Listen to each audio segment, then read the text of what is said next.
My husband's parenting error left our newborn unstrapped and alone on a counter. Now he says I'm the reason for our marriage problems. We have been married for several years. We welcomed our first baby earlier this year. Other than typical newborn stress, we have been pretty happy. Until this past weekend. I received a call from my husband telling me to come home and then hung up. He said nothing me. I frantically drove home from work. Upon entering our home, he started yelling at me for being a horrible mother and how dare I not be home and not answer his calls, I was at work, when he needed me. He then told me that our daughter had fallen. He put her on the kitchen counter, in her car seat, without being strapped in, and walked away for 10 minutes. Even went upstairs, watched TV, played on his phone. In that time, she had wiggled out of her car seat and fell onto the kitchen floor. I was aghast when I heard this. The rage I felt was indescribable. In my fury, I slapped him. As soon as I did it, I ran off to our daughter's nursery and drove her immediately to the ED to be evaluated. Thankfully, she was okay. Now we are sitting in the aftermath. I am upset and feel my trust has been betrayed. He had been drinking around her all day, and that infuriates me. He, on the other hand, is enraged about the fact I slapped him. I don't think physical violence is ever okay, and I apologized for it. He's hell-bent that the slap will be the reason we now get divorced. He says it was all just a mistake and that it won't happen again. And he may be right. I really don't know if there is any recovery from this. It feels like our marriage is over. Do you think there is any way this can be worked out? We do plan to see a therapist. Update 1. The day after our argument, my husband and I had an extremely tense sit-down conversation. I was still reeling from his recklessness, trying to process how he could just walk away from our newborn like that, completely unstrapped and left alone on the counter. Every time I thought about it, a fresh wave of anger hit me, but there was also this unsettling sadness I couldn't shake. He, meanwhile, was angry at me, primarily for the slap, but also because he felt I was overreacting to what he insisted was a mistake. As we started talking, it was clear we were both still angry, just for entirely different reasons. I tried to lay it all out, explaining that while yes, I deeply regretted slapping him, my reaction came from fear, anger, and pure disbelief. I told him how shaken I was by the idea of him prioritizing his phone, TV, or even a drink over our daughter's safety. I needed him to see it wasn't a small mistake. It was something that fundamentally shook my trust in him as a partner and as a father. But he was so fixated on the slap that it was like he couldn't hear anything else I was saying. He insisted that he'd just made a single error in judgment and tried to frame it as something that could happen to anyone. Newborns are hard, he said, his voice full of frustration, and I didn't realize how quickly she could move around, how fragile this all is. His reasoning felt off to me, like he was minimizing the whole incident to shift the blame back on me. This wasn't just about a mistake. Leaving her alone on a kitchen counter for 10 minutes while he went upstairs was no slip-up in my eyes. It was dangerous negligence, and my stomach turned at the thought of what might have happened if I hadn't rushed home. When he asked why I hadn't just quit my job to be at home more, I was floored. It felt like he was twisting this around, blaming me for not being there instead of taking accountability for his own actions. I reminded him that I'd taken time off work to be with her in the early months, but going back to work was essential, not just for financial reasons, but also for my sanity. Yet, here he was, implying that maybe if I'd been around, the fall wouldn't have happened. It stung because I couldn't shake the feeling that he was trying to dodge responsibility by guilting me instead. Then he dropped something that shocked me.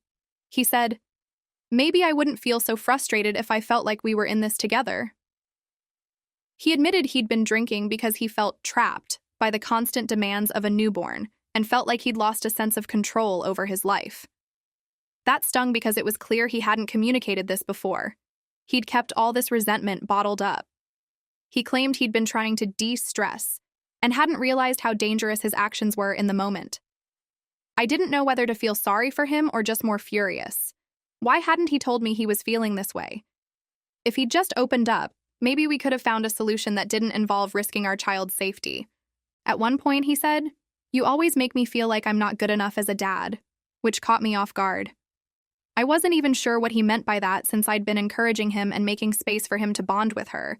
But he said that every time he did something wrong, I'd point it out in a way that made him feel small, like he was always failing at something he didn't know how to do in the first place. I could see his point to some extent, but that didn't excuse what he'd done. Then he threw something back at me that I wasn't prepared for. He said, "You slapped me. If you're so worried about the baby's safety, what kind of example does that set for her?"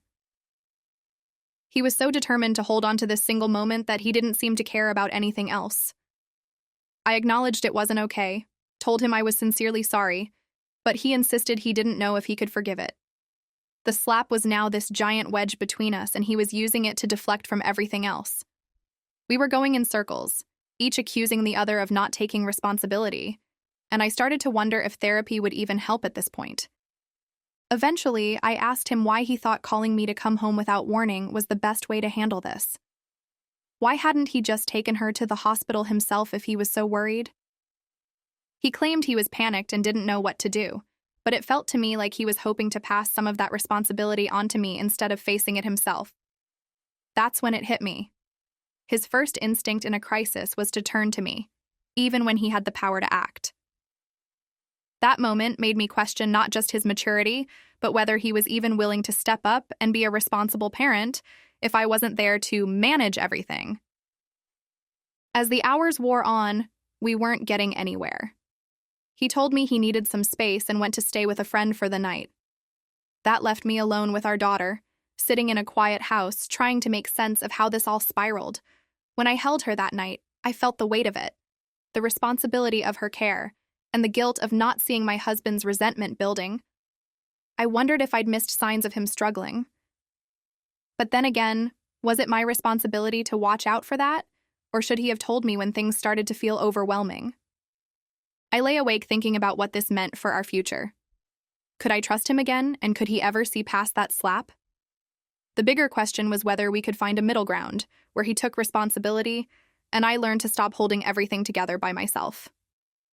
I felt like we'd reached a breaking point where we either had to completely rebuild or we'd end up tearing each other apart in the process. He came back the next morning and, without a word, walked past me to see our daughter. I wasn't sure if I felt relief or dread. Whatever came next was going to be either our attempt to repair or the beginning of the end. Update 2. The next day he came back to the house looking worn down, but we both knew there was no avoiding the mess we had to clean up between us. Neither of us spoke right away, but it was clear that the slap, the fall, and all the anger that boiled over were too big to ignore. We were like two strangers, tiptoeing around each other in our own home. I wanted to get past the blame game, but I could tell he was holding on to a grudge about that slap, and honestly, I was still furious about his reckless behavior. It was like the air was thick with unresolved tension, yet there was a part of me that wanted us to heal for our daughter's sake. We agreed that we needed to try therapy, so we booked a session with a marriage counselor. Leading up to the appointment, I found myself nervous, not sure if I wanted to dredge everything up again. Part of me feared that talking about it in a therapist's office would just reopen wounds instead of helping us move forward. But I knew if there was any chance of saving our marriage, this was the only way. During the session, the counselor asked us both to describe what happened from our perspectives. I went first, explaining how I'd been at work when I received that heart-stopping call, only for him to yell at me as if I'd done something wrong by not being home. I shared the rage and fear that flooded over me when I saw our daughter had fallen because he'd left her alone on a counter, unstrapped, while he went off to do his own thing. I didn't hold back, and I could tell from his expression that he wasn't thrilled with how honestly I was portraying the situation. But it wasn't about his feelings. It was about what had happened and how shattered my trust had become. Then, he got his turn. He admitted he had been drinking that day, though he tried to downplay it, calling it a way to decompress from the stress of parenting. He described feeling overwhelmed by the weight of being a father, claiming that he'd never fully adjusted to the constant demands and pressures that came with a newborn. He even mentioned feeling like he was competing with me for our daughter's attention, saying that he felt invisible and underappreciated. When he said this, a light bulb went off for me. I had been so focused on our daughter and juggling work that I hadn't noticed his growing resentment, and that hit me hard. But at the same time, I was furious that he'd chosen to deal with his resentment by drinking and neglecting her safety. The counselor asked him what he expected would happen when he left her on the counter and walked away. He looked down and mumbled, "I didn't think she'd fall. I thought she'd be fine." Hearing him say that aloud made my skin crawl. I couldn't wrap my head around his mindset. I pointed out that if he didn't understand basic child safety, then maybe he wasn't ready to be alone with her. That comment hit a nerve, and he fired back, saying I was treating him like an incompetent babysitter instead of an equal parent. He said that every time he made a mistake, I'd remind him how much better I was at handling things. To him, it felt like I was constantly highlighting his faults. The therapist gently interrupted, asking us to consider each other's perspectives. He asked me to think about the way I may have unintentionally undermined my husband's confidence as a new dad, and he asked my husband to consider why I felt so betrayed and angry. I could feel the frustration in my chest, but I tried to see things from my husband's side, even though it was hard. Maybe I had been too quick to judge him, and maybe I did hover and take control a little too often. But I couldn't overlook that this wasn't just about parenting styles.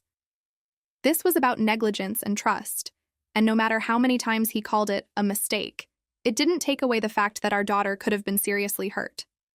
Then, the therapist asked a question that seemed to change the tone of the entire session. He said, "If your daughter could understand, what would you want her to learn from how you're handling this as a couple?" That question struck a chord with both of us. I realized that, regardless of how angry I was, I didn't want our daughter growing up in an environment where her parents were constantly at odds, or, worse, where she felt like she was the source of that tension.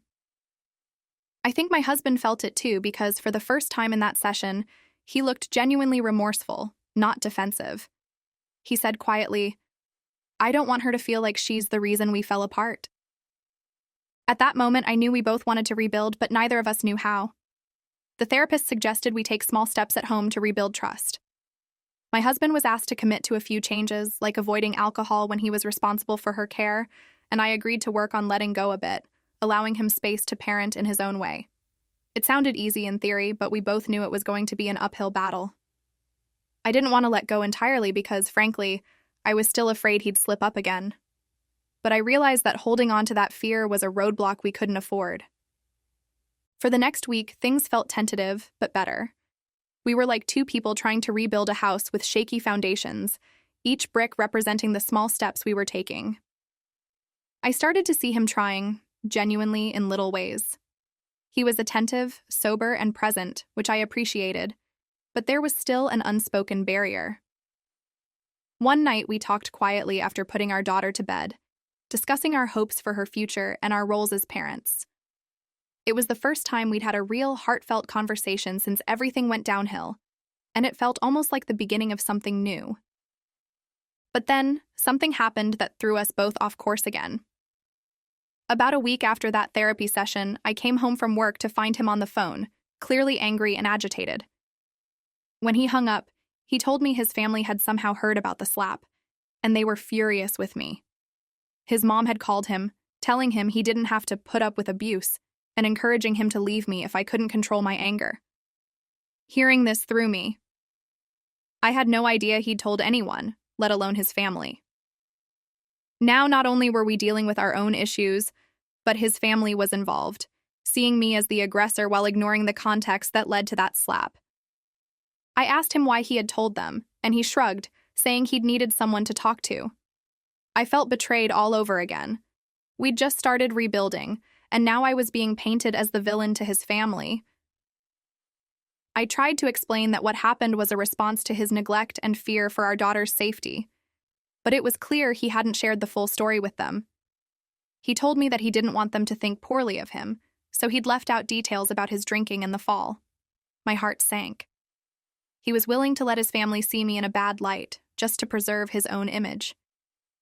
That night, I realized we had a long road ahead. If he couldn't be honest with his own family, how could we hope to be honest with each other? Our problems were far from solved, and now it felt like I was battling for our marriage not just with him, but with the opinions of his family as well.